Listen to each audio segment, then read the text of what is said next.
큰 상처이고 배신이었거든요. 남편에게 더 화가 났던 저는 그 여자애가 내 남편이 유부남인 걸 알고도 만났다는 게 어이가 없으면서도 아직 세상 물정 모르는 애가 돈독이 올라서 그랬나 보다 생각하며 오히려 그런 인생이 안타깝기까지 했었습니다. 그래서 그때는 어린 상간녀가 괘씸하기는 해도 별다른 조치 없이 넘어갔었어요. 간통죄가 없어지기는 했지만 상간녀 소송을 할 수는 있었고 원하면 망신을 줄 수도 있었지만 그렇게 해서 나한테 돌아온 게 뭘까 싶어 굳이 제 손을 더럽혀가며 이를 버리고 싶지 않았거든요. 그때는 그냥 빨리 이혼을 하고 잊어버리고 싶었어요. 그래서 저는 그 상간녀에게 큰 관심을 두지 않았고 위자료 소송도 하지 않았습니다. 하지만 그렇다고 그 여자가 용서된다는 건 아니었죠.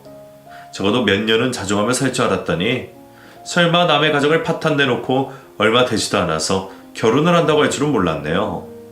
그것도 자기 분에 넘치는 남자와 말이죠. 저는 그 여자의 실체를 모르고 인생을 망치게 될지 모르는 한 청년을 구원하고 싶었습니다. 나야 이미 당해버리고 없는 일셈 치료했다고 하지만 저 청년은 아직 피할 기회가 있으니까요. 어쩌면 이렇게 우연처럼 그 상간녀를 다시 마주한 것이 운명이고 계시가 아닐까 싶기도 했습니다. 제가 나선다고 해도 결혼을 할 수 있겠지만 적어도 그 여자의 본색을 전혀 모르고 있는 사람들에게 실체를 알려준 게 맞다 싶었어요. 저는 제가 들고 있던 상간녀와 남편의 외도 증거들을 떠올렸습니다. 저는 식당에 룸을 치우지 말아달라 부탁을 한 뒤 근처에 있던 가까운 사진관으로 달려가서 제 클라우드에 들어있던 사진들을 일일이 인쇄하기 시작했습니다.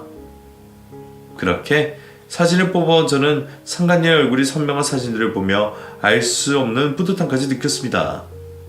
당시에는 내 남편의 만행에 치가 떨려 사진들을 제대로 들여다보지도 못했는데 이혼을 하고 나니 남이다 싶어서 그런지 이해는 그 사진을 봐도 아무렇지 않더라고요. 아니, 오히려 그때는 크게 느끼지 못했던 상간녀에 대한 분노가 피어오르는 기분이었습니다. 같은 여자로 이해해보려 생각을 해봤지만 나 같으면 아무리 돈이 좋고 남자가 좋다고 해도 남의 남자를 빼앗고 다른 사람에게 상처 주는 일은 못할 것 같은데 말이에요. 그런 마음을 먹을 수 있는 여자가 결혼을 해서 행복해지면 안 되겠죠. 저는 옆방에 서빙을 들어가는 종업원을 잡으며 작은 부탁을 했습니다. 저 뭐 하나 좀 부탁해도 될까요? 무슨 부탁이요? 별건 아니고 그냥 서빙하실 때 이 사진들 좀 같이 들어가 주셨으면 했어요. 물론 책임은 다 제가 질 거고 선생님한테 피해 가실 일은 없게 할게요. 제가 그럴 만한 사정이 있었어요. 무슨 사진이길래... 어머, 이게 뭐예요? 사실 제가 남편의 바람으로 이혼을 했어요. 상간녀가 저더러 이혼해달라 그러더라고요. 근데 사진 속 그 상간녀가 바로 이 옆방에 있어요. 다른 남자랑 결혼을 한다고 상견례를 하러 말이에요. 제가 남들에게 동정을 구걸하는 성격은 아니지만 그때는 그 종업원분께 제 사정을 설명할 수밖에 없었습니다. 사정을 모르고서는 그분도 그런 말도 안 되는 말을 해주실 리 없다고 생각했거든요. 세상에, 그런 여자가 결혼하면 안 되죠. 그래도 내가 이 사진 들고 들어갈 테니까 걱정 마세요. 정말 감사해요. 제가 사례는 꼭 할게요. 사례는 무슨 사례예요. 같은 여자 얘기 듣고 사는 거지. 그럼 제가 발레비로 뽑았던 건데 여기 5만원이라도 받으세요. 제가 현금이 없어서 죄송해요. 동료분들이랑 커피라도 사드세요. 정말 감사해요. 하나는 같은 여자인데 내 남편을 탐내고 뒤통수를 치고 한 분은 같은 여자라는 이유로 일면식 없는 저를 도와주시겠다고 하니 세상에는 참 여러 사람들이 사는구나 싶었네요. 어쨌거나 저는 그분의 도움으로 옆방 상견례 테이블에 그 사진들을 전달할 수 있었습니다. 제가 늦지는 않았던지 이제 막 후실이 들어갈 타이밍이니 그 사진들과 함께 담소를 나누기 딱 좋겠다 싶었어요. 종업원을 통해 사진을 들여보낸 저는 다시 방 안으로 들어가 벽에 귀를 대고 옆방의 소식을 지켜보게 되었습니다. 처음에는 다들 사진의 정체를 알아차리지 못하는지 조용하더니 이내 누군가가 사진을 발견한 듯 했어요. 이건 뭐야? 아니 여기 무슨 사진이 있는데? 사진? 무슨 사진인데요? 어머, 이게 대체 뭐야? 웅성웅성 어수선한 소란에 결국 상간녀가 자기 모습을 알아본 듯 했어요.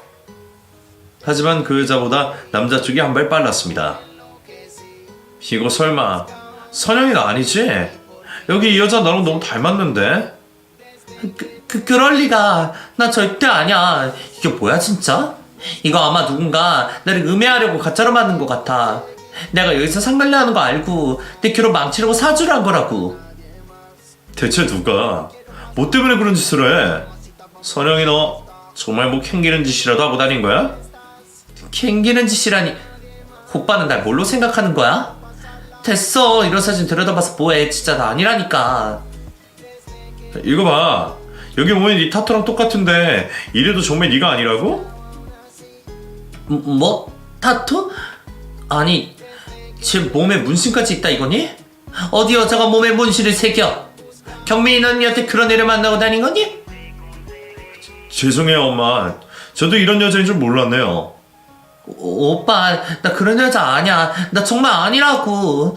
그 문신은 아마 날 아는 사람이 날 음해하려고 작정하고 조작했나 보지. 딥페이크 뭐 그런 거 있잖아. 이거 분명히 다 합성이야. 내 남편과 상간녀가 나체를 뒹굴고 있는 수십 장의 사진들로 이미 상간녀 자리는 난장판이 되었고, 상간녀의 부모는 물론 약혼자의 부모까지 모두 그 사진을 똑똑히 보셨습니다.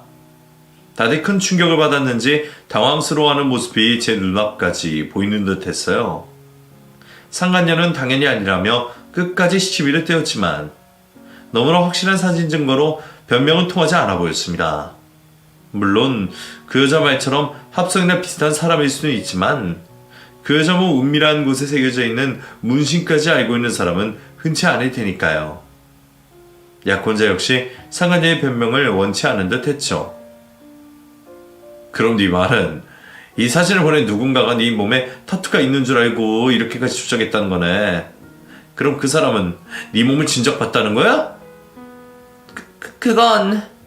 거봐, 너도 말이 앞뒤가 안 맞다 싶지?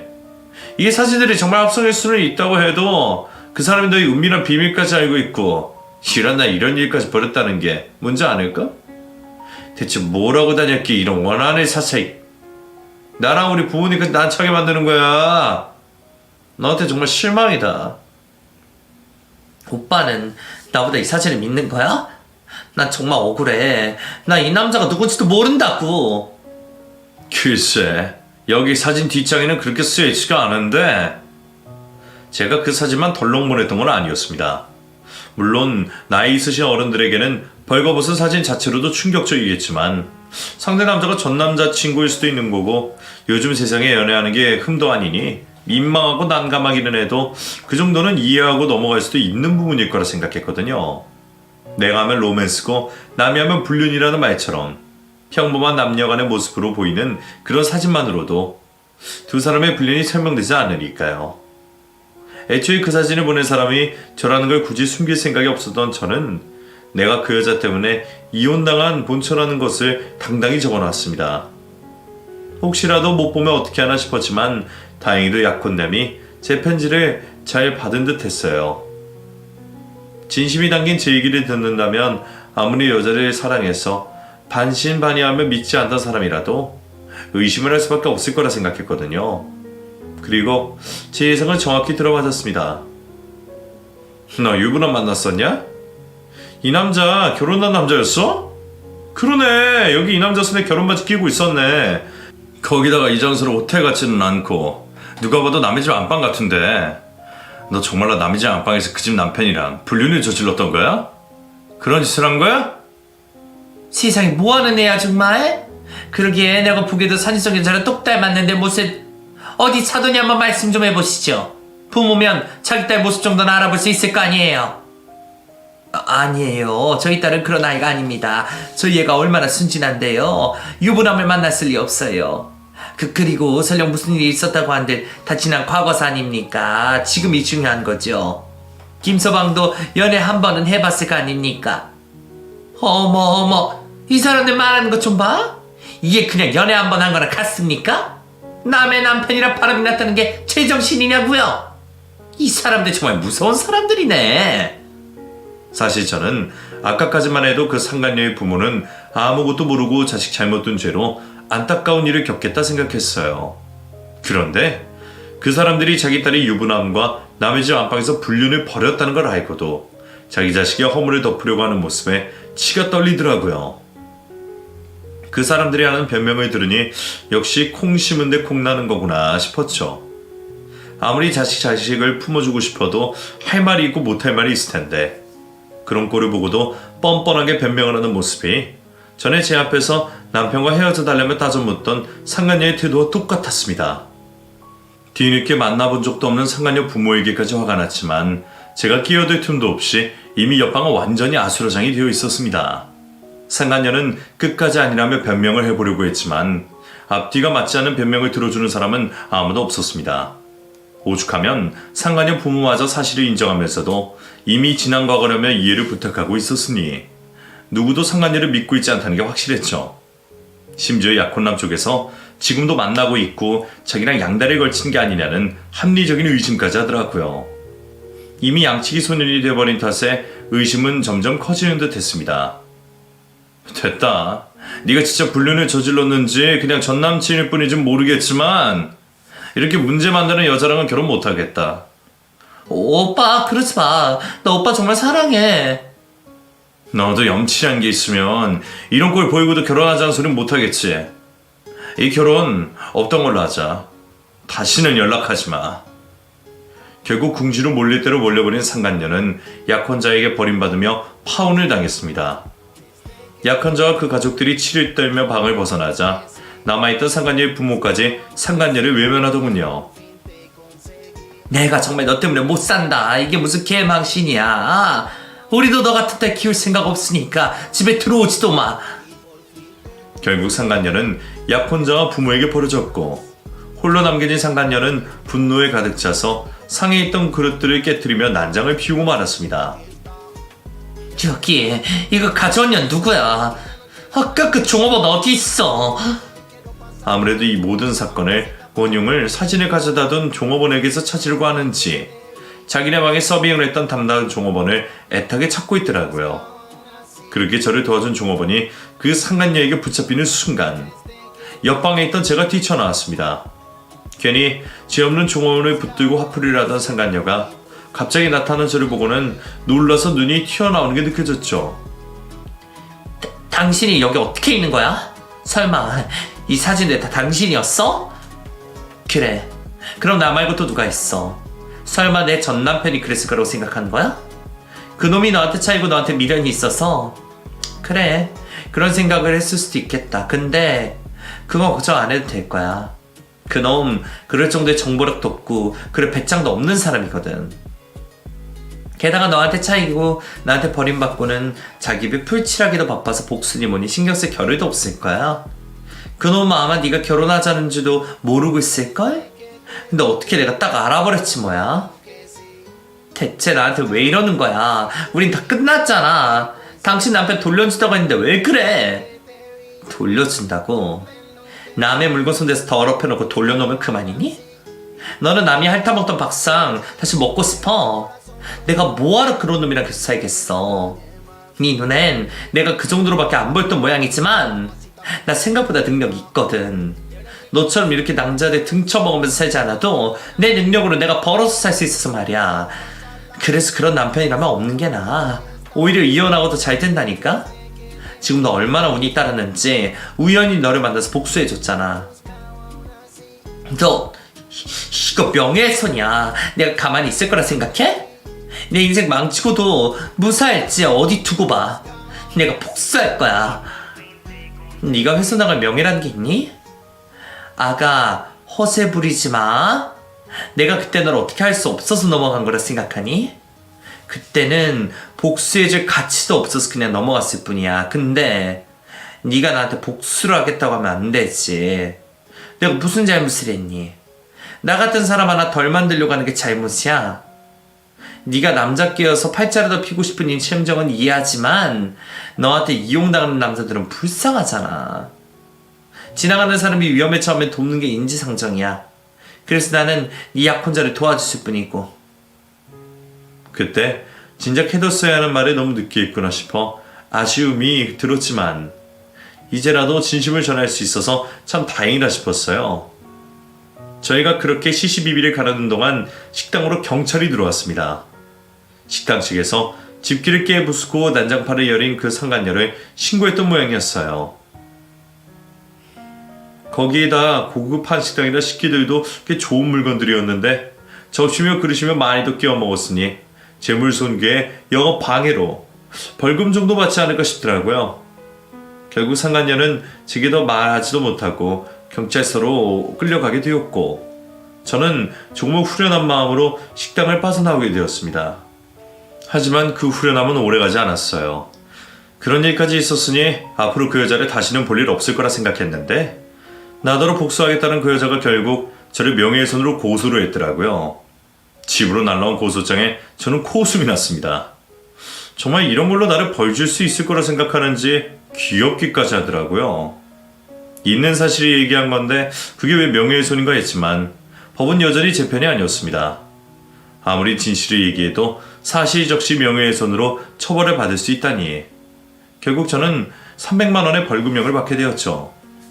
나름 철저히 준법 정신 지키며 탈세에 과속딱지 한번 끊겨본 적 없던 제가 그런 일로 벌금형을 받는다는 게 어이가 없었지만 300만 원으로 그 여자를 파혼시킬 수 있었다면 10번도 더 벌금을 받을 수 있을 것 같았습니다.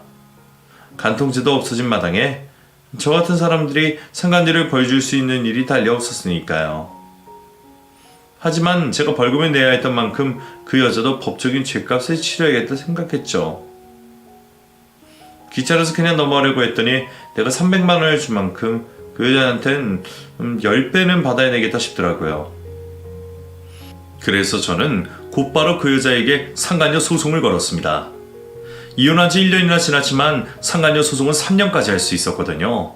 멍청한 그 여자가 그걸 모르고 이런 짓을 벌였는지 모르겠지만 알고 했던 모르고 했던 이제는 그 여자가 죄값을 치를 시간이 왔습니다. 이미 증거는 차고 넘칠 정도로 충분했으니 아마 괘씸죄까지 적용하면 최고 벌금까지 나오지 않을까 기대했어요. 알아보니 최고 5천만 원을 받은 사례가 있더라고요. 아무래도 자녀가 없는 제 경우에는 그 정도 아니겠지만 저는 제가 낸 벌금에 딱 10배를 받고 싶었습니다. 나한테 더 빌면 10배를 돌려받는다는 것을 보여주고 싶었죠. 그러자 명예훼손으로 고소해서 나한테 벌금까지 뜯어갔던 여자가 그제서야 나를 찾아와 합의를 해달라며 사정을 하더라고요. 언니 미안해요. 제가 실수했어요. 그때는 저도 파혼컷이 당하고 너무 화가 나서 그러는 거지 언니한테 다른 마음은 없었어요. 솔직히 저도 이제 다 끝난 마당에 언니한테 무슨 감정이 있겠어요. 근데 언니가 갑자기 상간녀 소송을 하시니까 너무 당황스러워서 찾아봤어요. 제가 잘못했으니까 용서해주세요. 네? 제가 무슨 3천만 원이 있어요. 결혼 준비한다고 있던 돈도 다 써버렸다가 파혼까지 당했는데 저 정말 드릴 돈이 없어요. 너 돈 없는 줄은 내가 잘 알지. 근데 그랬으면 더 조심을 했어야지. 네 마음대로 갑질해서 나한테 돈 뜯어갈 때는 아무렇지 않다니 이제 와서 갑자기 잘못이 떠오르니? 나한텐 네 사과 받고 싶지 않고 나한테 사과할 필요도 없어. 잘못은 다 저질러 놓고 사과만 하면 끝이야. 어차피 마음은 보이는 것도 아닌데. 네가 진심인지 아닌지 내가 알게 뭐니? 마음은 눈으로 안 보이지만 돈은 물질이잖아. 그러니까 네가 잘못한 만큼 법정에서 선고하는 위자료로 네 성의를 보여. 합의해줄 생각 없고 네 얼굴 보고 싶지 않으니까 다시는 연락하지 말고. 그 애가 무릎이라도 꿇으면 속이 좀 풀릴까 했는데 이미 다 지난 일이라 생각해서 그런지 별로 기분이 다르지 않더라고요. 거기다 어차피 진심도 아닐 얘기를 이제 와서 해보자 무슨 소용이 있겠어요. 정말 옛날처럼 간통죄라도 있어서 감옥에서 죗값을 치르기라도 하면 모르지만 말이에요. 그래서 저는 그 여자의 말에는 관심이 없다며 사과를 받지 않고 돌려보냈습니다. 그리고 재판 결과 저는 정말로 3천만 원의 위자료를 지급받게 되었어요. 그 애가 저한테 이혼을 종용했던 덕분에 상간녀가 이혼에 큰 책임이 있다는 이유였습니다. 저한테는 3천만 원이 그리 큰 돈은 아니었지만 그 여자 저한테는 적지 않은 돈이라는 게 그나마 다행이었습니다. 돈을 구하기 어려운 건지 그 후로도 변호사에게 사정하는 전화가 걸려왔다고 들었지만 돈을 안 주면 집에 빨간 딱지라도 붙여준다고 하니 금방 돈이 들어오더라고요. 아마 그 돈도 그 여자의 부모 돈이겠지만 어쨌든 저는 피해 보상을 받는 것으로 만족했습니다. 진작 이렇게 끝났어야 하는 것을 괜한 미련만 만들었구나 싶었죠. 그 여자가 또 누구를 속여서 새 출발을 할 수 있을지는 제가 장담할 수 없지만 그녀가 부디 뿌린 대로 거두기를 바라며 이번 기회로라도 자기 잘못을 뉘우치고